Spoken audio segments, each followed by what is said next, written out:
Thomas the Tank Engine. So this is a fully decorated in fondant cake.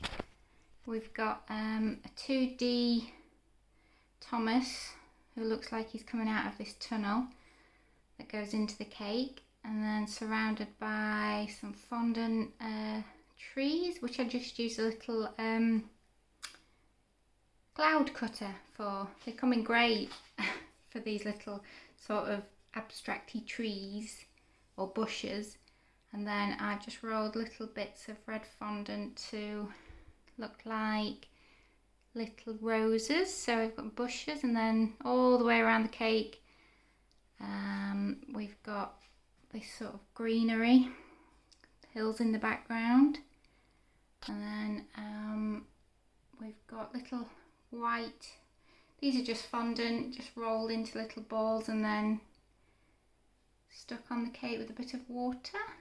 The cloud cutter again there, slightly different shape as you can see, but I've actually used it for a cloud this time. What else? The train track that goes around the bottom, I just used a wood impression mat and then cut out little bits of little strips of brown fondant, and then used some black modelling paste for the tracks. If you try to do it with just soft fondant, you'll find that the tracks will sort of dip down because it's too soft, but with modelling paste it holds itself better, so it actually looks like it's sitting on top of the wooden tracks, so the rail itself going around there. On the top we have the birthday boy's name, Woody, and he is 3. I've used tappets to create the font on that one. These little balloons are, again, if you watch my videos, you'll know that I like to use polystyrene balls quite a lot.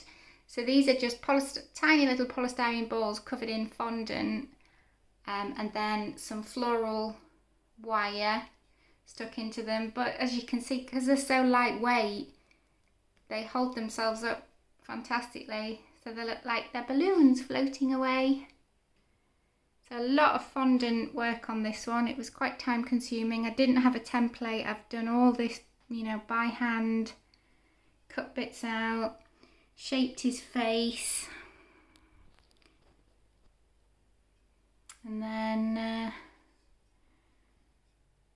finished it all off on this green board with a green ribbon trim. Love the colours on this one, and of course Thomas the Tank Engine is such a classic. I don't know how I've got this far with not doing a Thomas the Tank Engine before, to be honest. I just used a great tip to create this sort of effect, this impression effect on the sort of hills in the background, to make them look like, they've got a bit of texture to them. Just scrunch up a little ball of tin foil and then just sort of dab it on. Press it into it. I've pressed in a bit harder here and a bit harder here and here, and then just lightly gone over it, and it gives this sort of effect, the tree effect. Just gives it a bit of texture. So you've got the plain bushes here, and then the texture effect on the hills in the background. It just brings it to life. It's just a little bit more detail onto a cake. But yeah, using a scrunched up bit of tinfoil can come in great for creating sort of grass textures, sand textures, those kinds of looks. And I love the smoke coming out of his chimney. As I say, they're just little balls of fondant that I've rolled into balls, and then attached with a bit of water. So this black bit behind him is just a big sort of arch shape of black fondant, which I've attached to the cake, and then trimmed it with these rocks. The marbled effect on the rocks is so easy to do. You just smush up 2 of the colours that you want to achieve. So I've gone for sort of like a light rock colour. So I used white and black and just kneaded it together, but obviously not all the way through, and then you're left with sort of this marbled effect, which comes in great for rocks and shrubbery, rubble should I say, and those types of things.